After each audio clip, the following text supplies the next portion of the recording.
Okay, sorry for the slight delay there. Okay, welcome back, everyone. Today we are going to discuss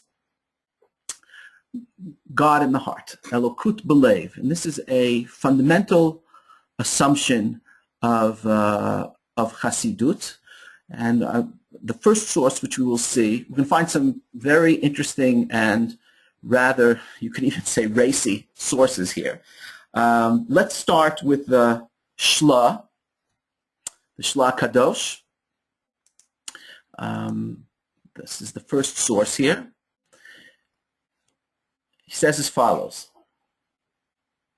V'halev hu malchut. Okay, without getting into the technicalities of the different sfirot, what he means is malchut is that which contains everything. And the best way to describe it would be if we talked about malchut as government, for example. It's one way of talking about it. Government, especially if you're a Republican, right, is supposed to facilitate. It's not supposed to have anything of its own, but it facilitates. It receives all the other aspects of society and makes them work together. Okay? V'halev hu malchut kimuvuar b'chol hamekomot. Al kein tzarich halev liyot tamid Kodesh Kodashim Sheyishrebo Hashchina. So the analogy or the metaphor is the lave is like the Kodesh HaKodashim. It's like the Holy of Holies, and what dwells or who dwells in the Holy of Holies? The Shechina dwells in the Holy of Holies. Kamo shene'emar va'asuli mikdash v'shachanti bitocham lo amar bitocho Ella bitocham. So bitocham, the drasha is, you see, if the God's dwelling is in the mikdash, so it should be bitocho. Right? Bitocha means in each and every individual. Dahainu b'kodesh hakodashim shehu halev. Ukefi hitorut halev ba hitpashtut l'chol hamidot. So it all starts in the heart. From the heart leads to behavior. Okay? The key here, which we're talking about today, is that God dwells in the heart. The person is the mikdash, and the lave is the kodesh hakodashim. This metaphor is taken quite seriously, and it's actually views. We talked before about how the human body is a symbol for God, because we're created b'Tselem Elokim. The mikdash is also, the human body is also a symbol for the mikdash, which in turn is also a symbol for God's presence. The sages say that einayim ro'ot v'halev chomed. The way to the heart is through the eyes. And the Baal Shem Tov says that the two eyes are the two kruvim, are the two cherubs that guard the way to the derech of the derech Eitz HaChayim. And in a sense, your eyes protect the Kodesh HaKodashim. The two kruvim on the parochet are like the two eyes which protect the threshold. So this is taken very seriously. V'asulu mikdash v'shachanti b'tocham. Bitocham is in the lave. God dwells in the heart. So the song that we sing, Bilvavi Mishkan Evneh, is taken very, very seriously here. Okay? Let's see the next source. This is from the Maggid of Mezrich. I'm scrolling down a bit. Here we are. Okay. And he says as follows. This is from on Tehillim, from Torah HaMaggid. It says, Shir HaShirim, Ritzono Lomar, Shir Shel Yisrael, Goreim Shirim Harbe Shel HaElyonim. Okay, so this is not uncommon assumption, namely that this is also medieval Kabbalah, that what we do in this world has ramifications in other worlds. Now, he asks a very interesting question. He brings it down to us, right? And this is, of course, what I talked about when I talked about the Hasidic term. Akol zehu itarut mikoach Yisrael. The root of what affects above comes from below. Now he asks a question. Aval hitorut Yisrael atzman meichan ba. So what happens above is affected by us. But what affects us? What wakes us up? Okay. V'yuvan al pi ma sheyivaru kvar. Shekol dibur v'amira. Everything we say, every utterance, mukhrach liot shem havaya milubash bitocho. This is a very, you could say, pregnant statement, because he's saying that when we express ourselves, the words that we express are enshroud within them God's presence. And that means what's in my lave is God. And when I express what I'm feeling in my heart authentically, those words are expressions, those words are expressions of God. Okay, let's see. V'ot Yud, I talked about the symbolism of God's name, and he's going to go over it here. V'ot Yud, the first letter Yud of the four-letter name of God, Mishem Havaya, Nikra Nikuda Behechala. It's called the point which is in the Heichal. The point in the Heichal is God's presence in the Beit HaMikdash. That's the Yud. Al Shem Shehi Mitlabeshet B'toch Kulam. The Yud, the Chokhmah, the Yud is associated with Chokhmah. The Chokhmah of God is enshrouded in everything in the world. Okay? V'afilu b'chol ot v'ot. Every letter, the basic building block of all the letters is a Yud. Okay? Umin hayud, from the letter Yud, nitgale v'nitpashta behei. The Yud enters the first Hey of the Shem Havaya. The first Hey is a Dalid with a Yud in it. Okay, so that's, in a sense, Chachma, not in a sense, in their symbolism, Chachma enters into the Hey, which is Bina. Umina Hey nitarech v'nitpashet hakol shehu Vav. You go from the Yud to the Hey to the Vav. The Yud is Chachma, the Hey is Bina, the Yud is the seminal idea, the first Hay is the primordial womb. It impregnates the Hay, and that gives birth to a Vav. And those are the six Shit Azikin de Kaneh. Those are the six lower Sfirot. Okay? V'nichnasim b'leiv.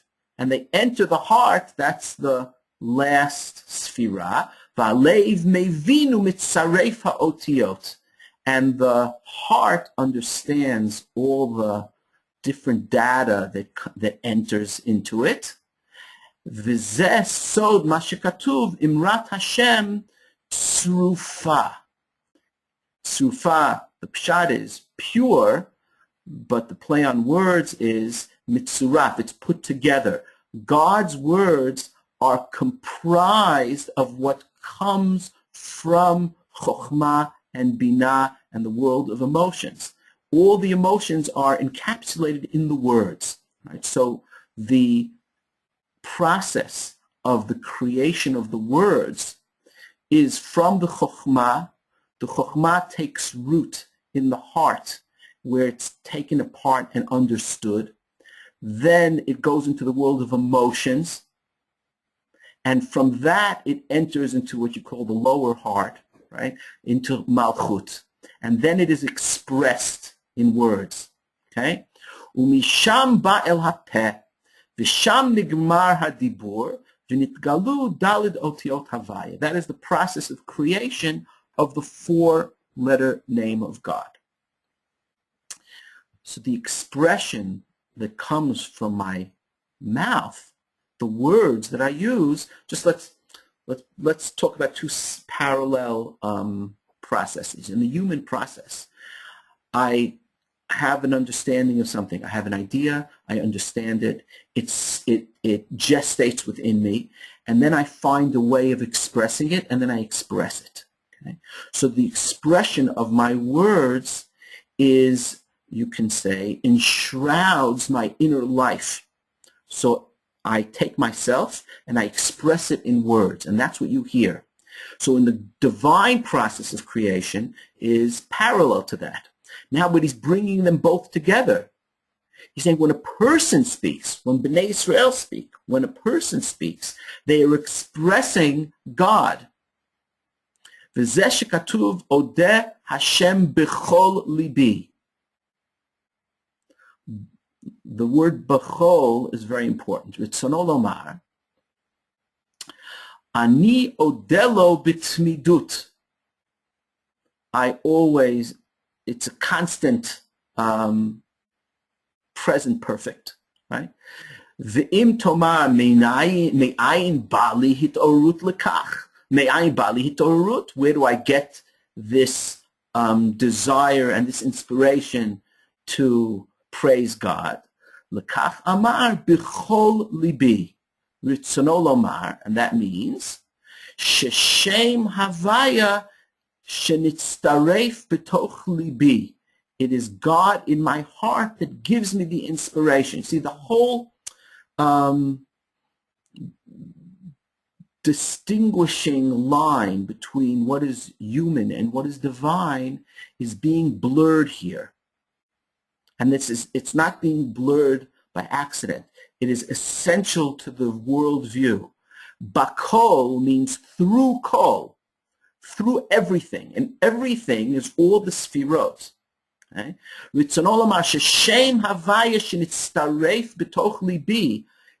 God's name that has been gathered into my heart, and they become enshrouded in the letters of speech. So when I feel inspired, what is moving me inside? Right, the standard way of looking at it, before we would have seen these sources, would say there's human inspiration, and the human inspiration leads towards God. But he's digging deeper. He wants to know, where does that human inspiration come from? That human inspiration itself is from God. Umagam shebenakel ani yachol lechavein diburi mipnei shu b'chol libi. Because if the words flow because they are with all my heart, right? That's a sign that it's God speaking. Okay, and we'll see the next piece which says that very clearly. K'mo shamu Chazal al David HaMelech al pasuk v'libi halal b'kirbi. My heart is hollow inside. If my heart is hollow, that's a vacuum. I've taken my own ego out. And when there's a vacuum and my ego is not there, God enters. So David HaMelech, who is Malchut, is libi halal b'kirbi. His heart is empty, and therefore God is the one who speaks through him. Okay? This is an attribute of Malchut. There are these midrashim, which I'll just mention, which fit into this. There's midrash that says that when Adam HaRishon, when Adam HaRishon was created, so God showed him all future generations. And he saw David HaMelech as a baby, and he said, how long is this baby supposed to live? This baby is supposed to die at birth. So he said, give him 70 years of my life. And that's why Adam HaRishon lived to be 930, 1,000 minus 70, and the 70 years went to David HaMelech. In other words, that the years that David HaMelech has on this earth are not his own. Right? Libi halal b'kirbi. There's nothing, David HaMelech in this symbolism is egoless, and he is merely an instrument of the fulfillment of God's will. So libi halal b'kirbi. Okay, but this is a model for divine revelation in general. Okay, okay. Let's see a piece from Rabbi Nachman Breslov. The next piece. He's Doresh, the pasuk that we say during Chodesh Elul, right? From Hashem Ori v'Ishi. It says, L'cha amar libi bakshu panai. Okay. Perush Rashi, bishlichutcha. This is a very strange construction of the pasuk, you have to admit, in any case, right? L'cha amar libi bakshu panai. So what's lecha? To God. My heart says, seek my face. But the face which is being seeked is God's face. So this has to be ironed out. So, Perish Rashi bishlichutcha. The word lecha refers to bishlichutcha. In other words, my heart acts as an agent of God, saying, seek out God's face. Okay, let's see. Ki ikar ha'elokut belev. The primary revelation of God, that's how I'm translating Rabbi Nachman, this is Rabbi Nachman Breslov.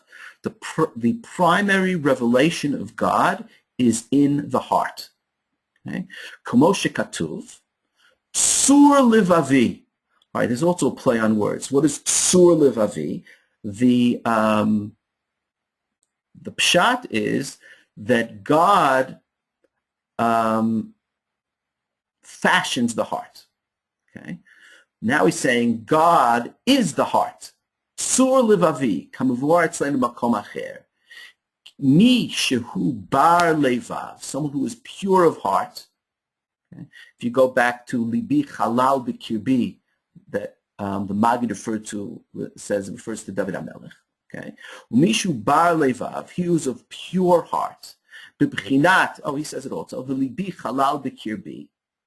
Yuchal, okay, this sounds magical. Leida atidot. You can know the future. Right? There were all these stories actually about the Baal Shem Tov, that when he was traveling, he knew what was going on in other parts of the world. It's not magic in the simple sense. There's an identification that occurs with God. So your perspective of creation is God's perspective, which is, of course, above time. So when a person achieves the consciousness of libi halal b'kirbi, yuchal leida atidot al yidei ma shahalev omer lo. How does he know atidot? Not because of any intellectual endeavor, but al yidei ma shahalev omer lo. Shehu divrei Hashem mamash. I made those words bold on purpose. Okay, through what the heart tells him, which are the words of God, mamash. V'zehu lecha amar libi bakshu panai, and that's what it means. Lecha, right? Amar libi. My heart acts as an agent of God. Bakshu panai. What is bakshu panai? I search my own face, which is the face of God. Lecha b'shlichutcha kanizkar le'el, ki ma shahalev omer heim divrei Hashem mamash. Right? So there's a faculty that human beings have, and that is an intuitive faculty, an intuitive religious faculty. There are all sorts of faculties, right? There's an aesthetic faculty, and there's a religious faculty. The religious faculty, we are hardwired to perceive God, but the faculty which is used to perceive is turned upon itself in order to do the perceiving, because the faculty resides in the heart, meaning that it is intuitive and not intellectual, right? Doesn't reside in the head, so to speak. It resides in the heart. But what does the heart perceive in order to perceive God? The heart perceives itself.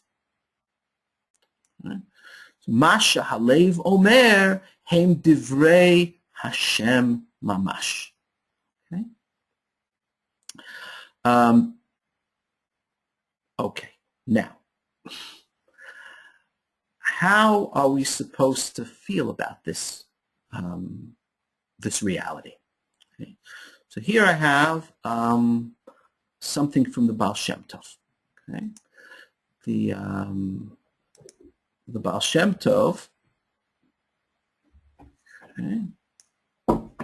Baal Shem Tov says as follows. When you're praying, this is the Baal Shem Tov from Sefer Baal Shem Tov, Parshat Noach. It's called Amud HaTfilah. He says, Yachshov kishimitpalel. What are you supposed to thinking about? Okay, this is really a meditative exercise. Yachshov kishimitpalel shebeotiyot mitlabesh Hashem yitbarach.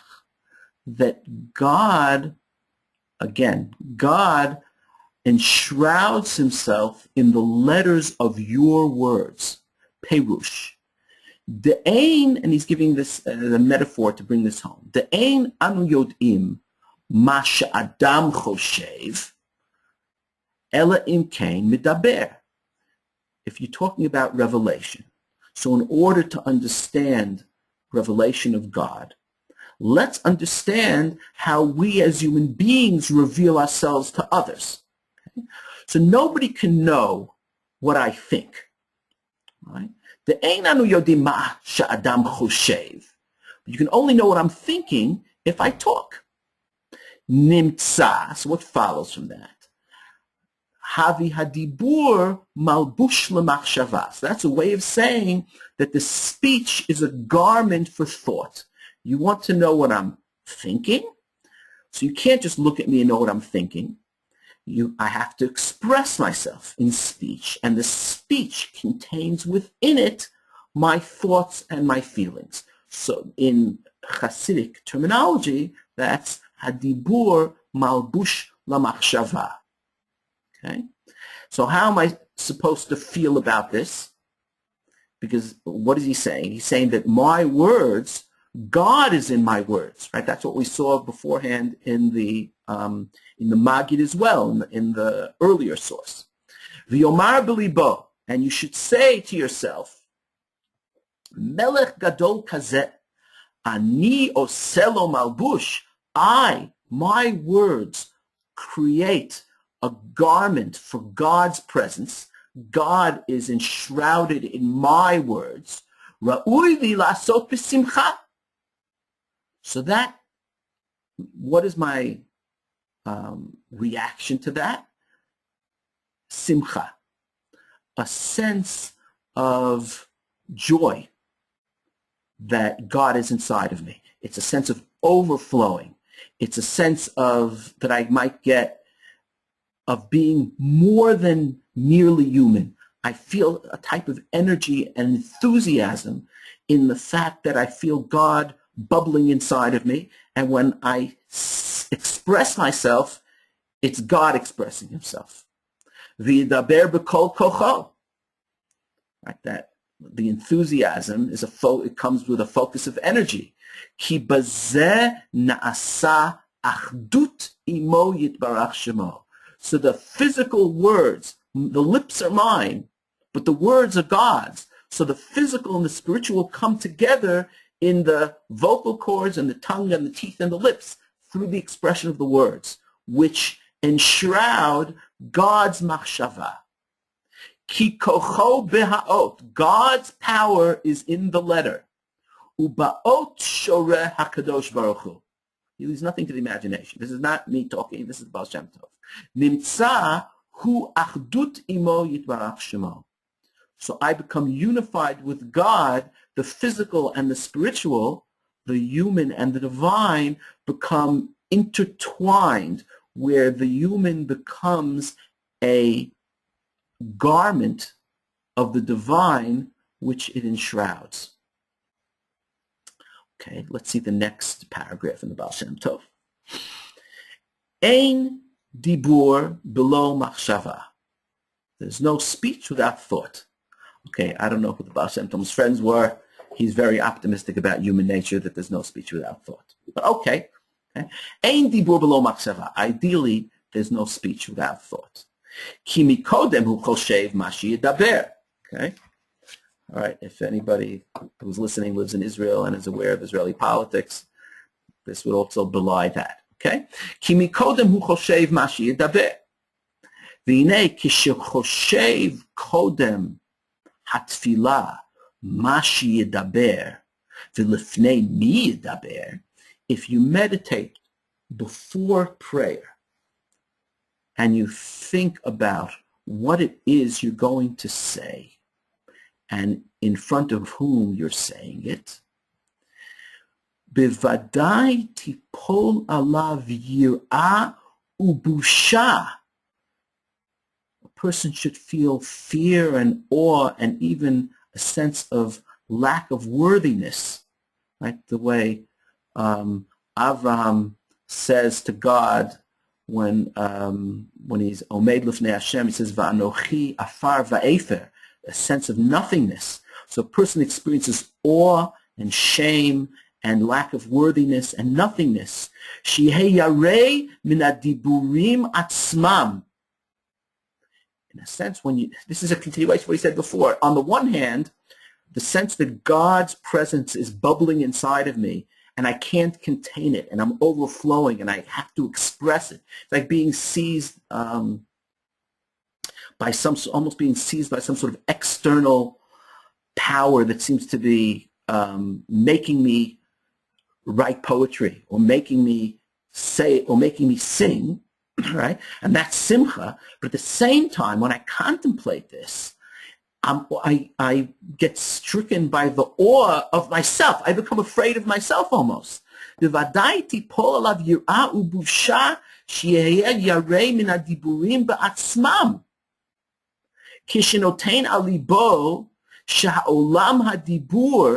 this world of speech, this world of what is being expressed, hi hashchina kivyachol midaberet bo. It is God's presence which is speaking from inside of me. So my yirat shamayim becomes like I'm looking at myself in the mirror and I say, whoa,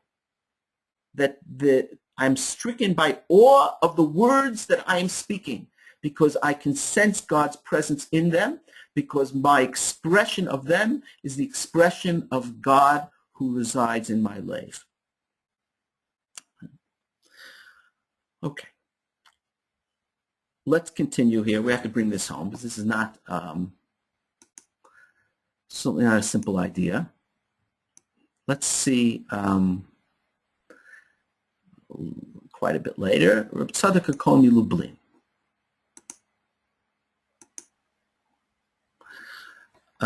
He has a midrash that says Bnei Israel are like an apple, and his problem is that God is also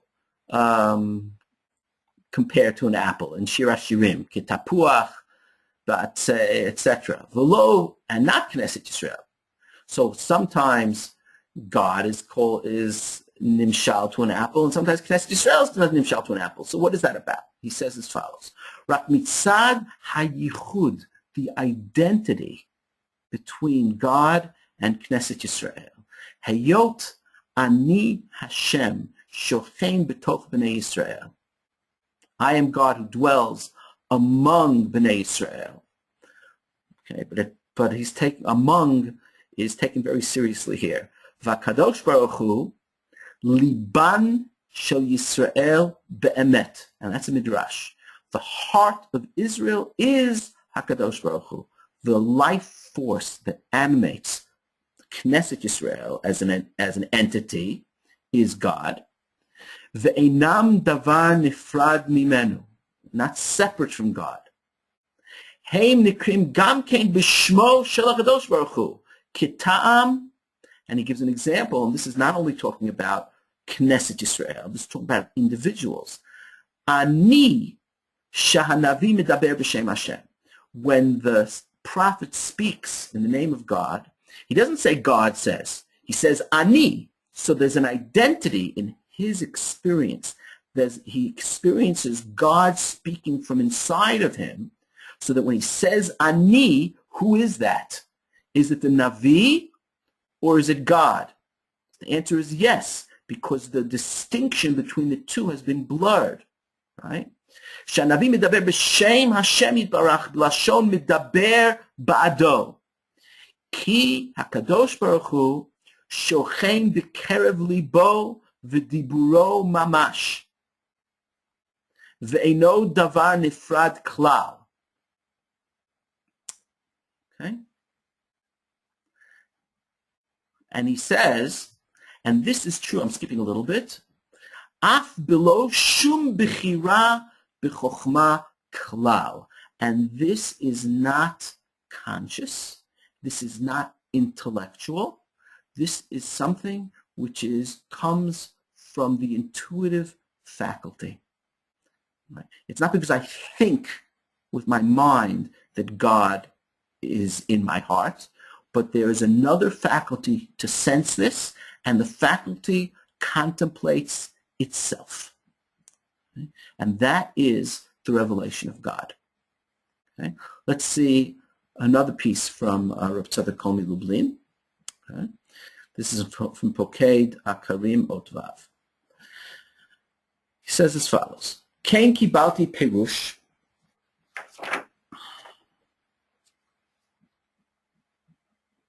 ki hagam shedorot holchim umitma'atim. Right? This is a very well-known way of looking at things, that the generations from Har Sinai on down, the generations, their spiritual level deteriorates. The further away we get from the source, the more we deteriorate. Okay? The Reb Tzadok has a different view. He says as follows: even though we say this, ki hagam shedorot holchim umitma'atim, hanikuda shebelev holechet umizdakechet b'chol dor. What's the Nekudah Shebelev? The Nekudah Shebelev is God's presence in the heart. And that gets purified further and further in every generation. Whereas God's presence unfolds through the heart of the people. And that unfolding is an evolutionary process which becomes refined in every generation. V'hainu ma sheben ma'amkei halev, what is in the depths of the heart, which is often hidden, which is Shakadosh Baruch Hu liban shel Yisrael. He says it again, that God is the heart, lies at the heart of Israel. Kamo she'amru al pasuk sur levavi, v'hu shoresh hashchina, and that is the Shechina hashochenet belev b'nei Yisrael ubetoch tum'atam, even though it's within the world. V'hi anikret Knesset Yisrael, and that is Knesset Yisrael. That is a Kabbalistic code word for the Sefirah of Malchut. Okay? So here we have again that the primary vehicle of revelation is the heart. This is, I can't overestimate how important this is. What we're used to thinking, again, the focus here is very, very different than the focus that you get when you read Chumash, when you read Torah Shebechtav. When you read Chumash, talk about creation. The picture that you get, Bereshit bara Elokim et hashamayim v'et haaretz, the picture that you get is that you have God in heaven, God someplace else. Through an act of will, this transcendent God creates. Where can you find God? You have to look outside the world to find God. Okay? This focus of God being in the heart turns everything around, and the place that we find God is in the heart itself, in yourself. Precisely because, these are the assumptions that we spelled out earlier in earlier sessions, precisely because we are created in the image of God, and that means God dwells within us, and ultimately we'll see the source of our very identity lies within God.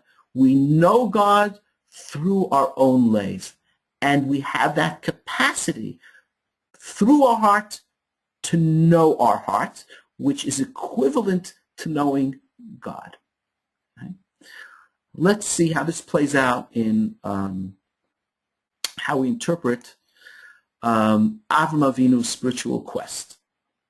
Okay? I'm going to bring you a piece here from the Mea Shiloach, Mordechai Yosef Ishbitz, who was the Rebbe of of Reb Tzadok, we just quoted above. Reb Tzadok was a Litvish Rav with Hasidic leanings.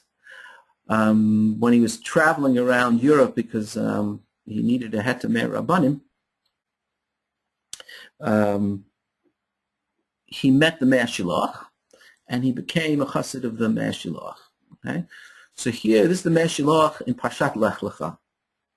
He says as follows: Vayomer Hashem al Avram, Lech Lecha me'artzecha. Okay? Now he quotes a pasuk, Ktiv from Yeshayahu, right? It's Perek Mem Daled. Ki etzok mayim al tzameh. Just as when I pour water on someone who is thirsty, v'nozlim al yabasha, and liquid onto dry ground. Okay? That's the pasuk that he quotes. He casts Avram Avinu as thirsty. He experiences a spiritual thirst. Okay? That's the connection to the pasuk. Kasher hitchil, now he's explaining. Kasher hitchil Avraham Avinu alav shalom. Hitchil levakesh ulechapes achar shoresh hachayim shelo. When he was searching for the source of his life, what makes him alive, he was looking in the mirror and contemplating himself. Okay? Not as something narcissistic, not as a narcissistic activity, but he was trying to understand the root of his own identity and his existence. Achrei hevino, after he understood, asher kol chemdat olam hazeh lo yitachnu lihikarot b'shem chayim amitiyim. You can't say that the experiences of this world is the true life and the source of the animating principle, what makes him alive. Why is that? It's obvious. This is very Freudian. Most of our activity is aimed at alleviating uncomfortable biological stimuli. Because we're hungry, so we eat to alleviate hunger. We desire sexual contact, so we seek sexual contact to overcome that desire, to alleviate the tension, right? So all the activity, the desires of Olam Hazeh, Hurak L'Hasir Tirdot V'Aminiot, is just to remove tension. V'acharei asher yitbatlu kol hatirdot. Okay, so suppose you're successful. You alleviate all the tension. Ma yeh guf hachayim. So what are you left with? What is there positive content to life? Asher nikret, asher alav nikret ha'olam. So where is the positive content of existence? Al zeh. So this is what Avraham Avinu was looking for. So first of all, if you think about all the midrashim that fill in the lacuna in the story in Sefer Bereshit, like why did God choose Avraham? Who is this person? There's no explanation. So Chazal, and even before Chazal, there are these stories about Avraham Avinu in searching in the house of his father, and his father had this is what they told us in Kita Aleph, right? His father had a psalim store, and he broke the psalim, etc., and he's searching. What is he searching for? He's searching for God. In this portrait that the Mea Shilach is painting for us, is he searching for God?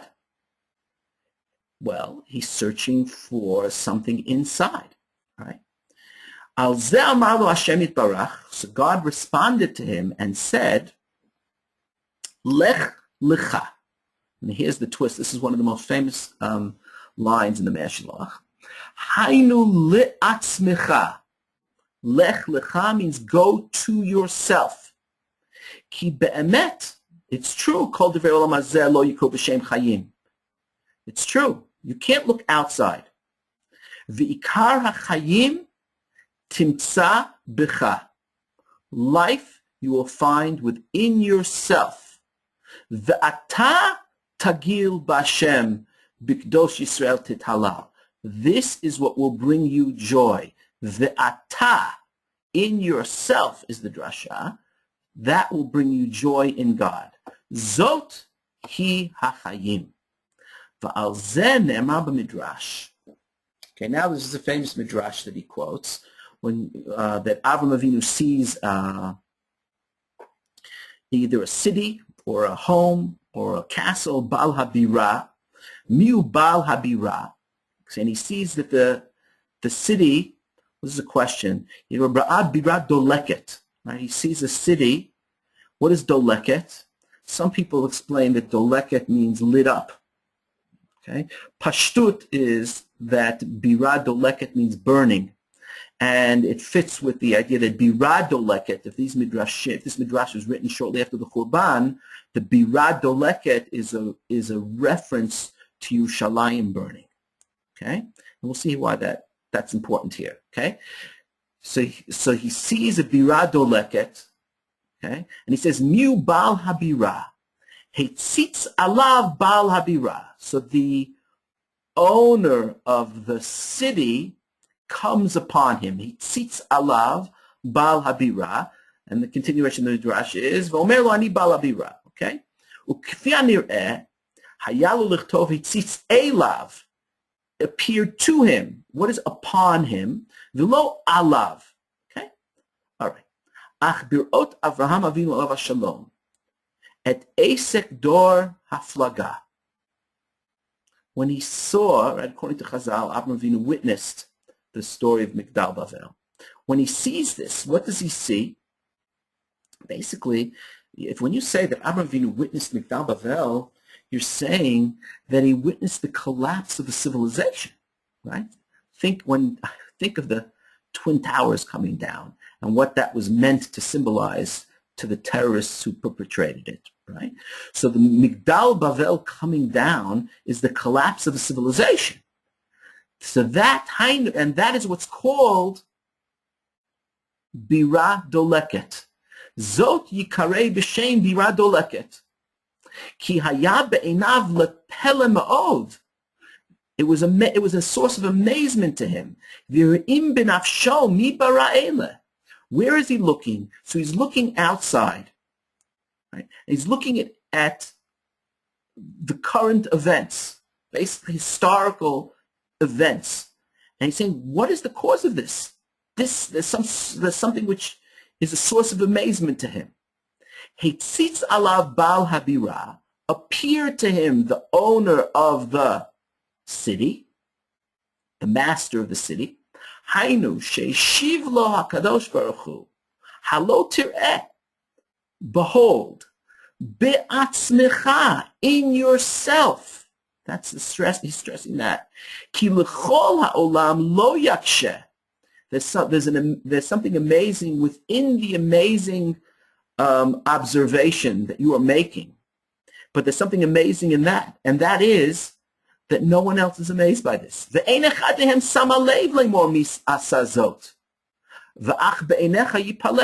for you, it's amazing. So that itself shows that your amazement is a divine revelation, because I touched you. From the stirring of your own heart, to l'sha'er, from that you can assume, or you can divine, asher bivadai nimtza borei, hasovev kol almin umemale kol almin. From the stirrings of your own heart, you can derive the presence of God, who is present throughout the world and fills the world. V'hu ha'ir libcha lazeh. And he's the one that stirred your heart. So where does Avram discover God?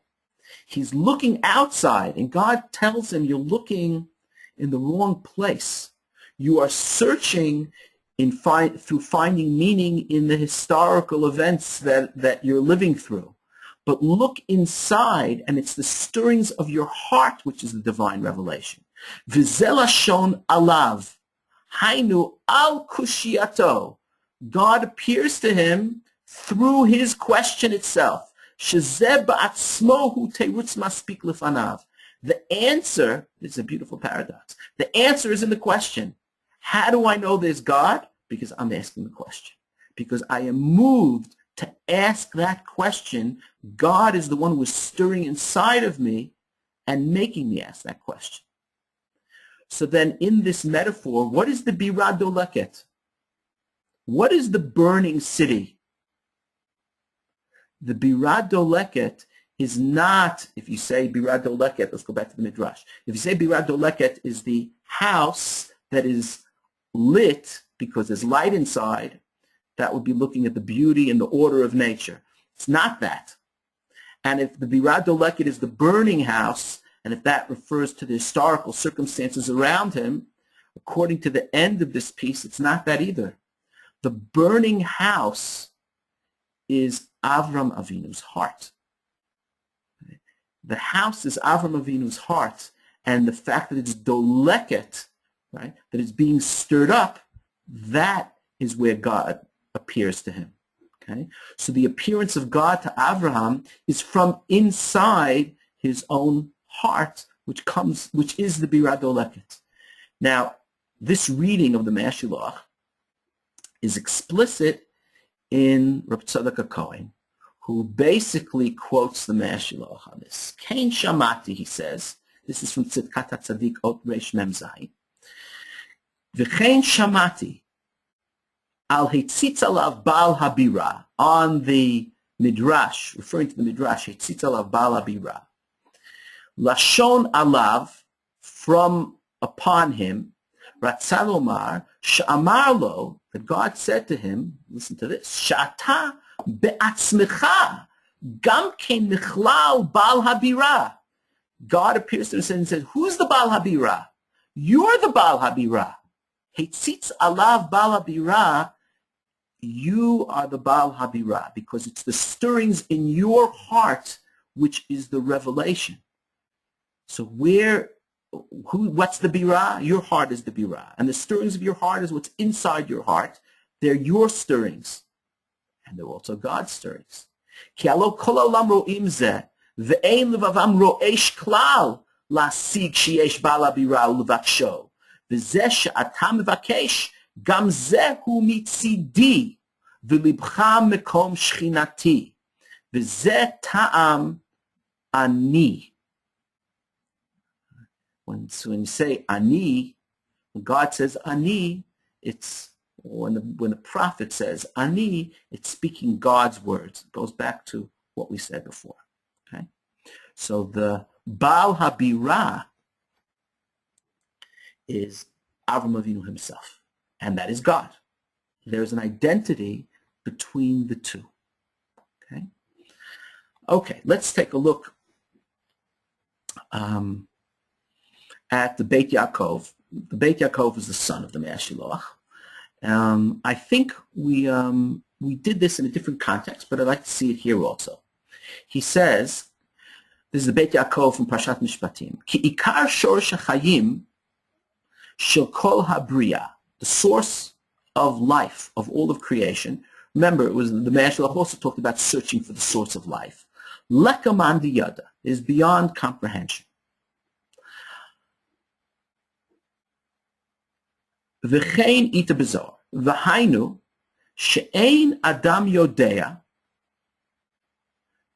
shoret. Now he was talking about the source of life of all of creation, which is a reference to God a moment ago. But he makes the switch.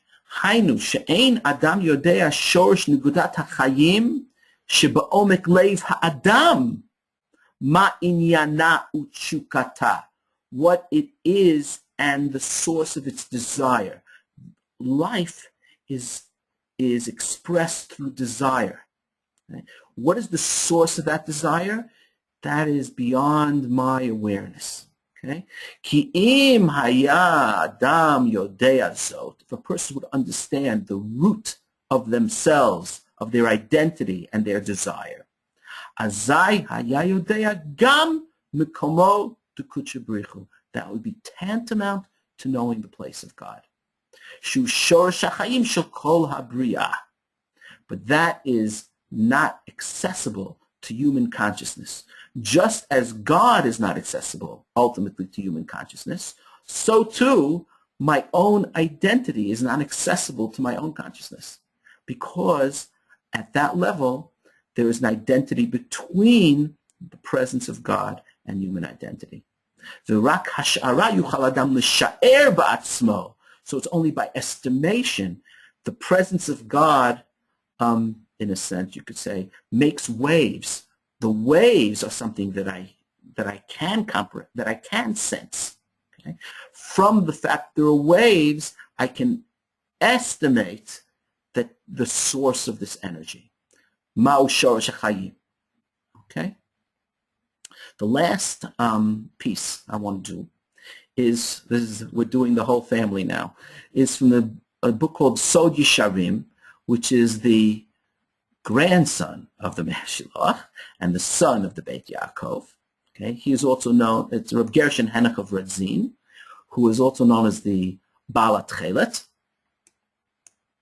He says, he's explaining the symbolic significance of Brit Bein HaBetarim, because you have to, you really have to admit that it's very strange that cutting some animals in half and walking through them somehow symbolizes a covenant.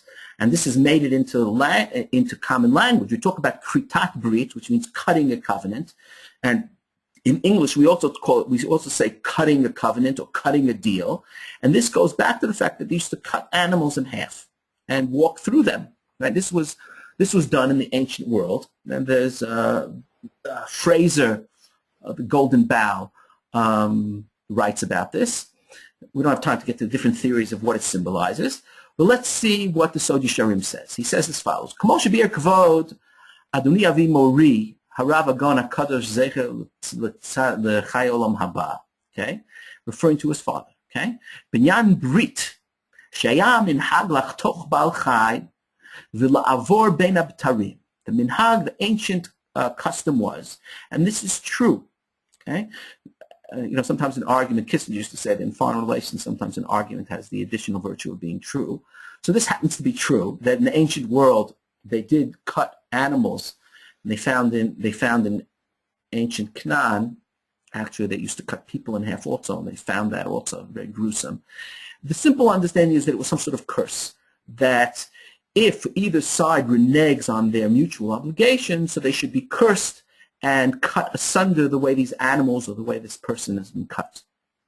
But he has a different read, which is very beautiful. Okay, Lirmoz, okay, this is how he understands it.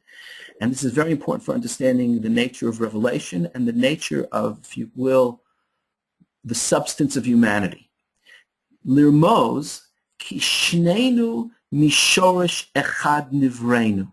We were both created from the same root. You have two people that may have been enemies or may have been competitors, and now they are cutting a covenant. So they're walking through, they cut an animal in half, so you have half the animal on the left and the other half of the animal on the right, and you have the two people who are making the covenant walking between the halves. That's a brit which goes bein habetarim. Okay? So it's as if you're saying, both of us are really the same on the inside. Ve'av echad lekulanu. El echad bra'anu, and one God created us. Madua nivgod ish ba'achiv. Why should we betray each other? We are in essence the same. What does that mean? The animal side, the body, in the body we're different. You can have such a beautiful liberal message, right? You can be yellow and I can be red, I can be black and you can be white. That's all on the outside. We cut through the external biological racial differences and we walk in between. The two people walking in between the halves of the animals are like two nishamot that are being bound together with the guf being on the outside. All soured human relations where people are in fear of each other, it all has to do with things that have to do with the physical world, which are cause of dissension and division. But if we go back to the roots, we're all rooted in the same reality. Kritat brit im Avraham Avinu bein habetarim. Okay? And this is the brit that God made with Avram Avinu ben Batarim. So let's pause here. So what does that mean? Who did Avram Avinu walk through the Batarim with? God, right? The Eish that goes through together with Avram Avinu is God. So you have the Batarim, and you have Avram Avinu together with God walking Bein HaBetarim. Think of the ramifications of the symbolism. It's as if God is saying, why should we be different? Right? We're made up, right? We're made up of the same substance.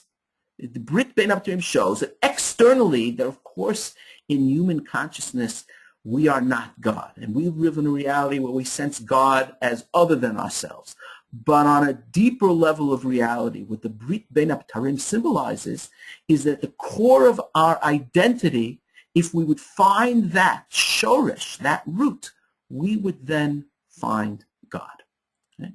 This is very, very important for how we understand revelation and how we understand our relationship with the Torah and how we understand our chiyuv in mitzvot. These things are usually understood. Chiyuv in mitzvot, this is what I want to talk next time in our last meeting, what the nature of chiyuv mitzvot and the nature of the Torah is in light of the understanding that revelation primarily originates from the inside and not from the outside. Okay, so I'll leave you with that. I look forward to seeing you next week. Take care.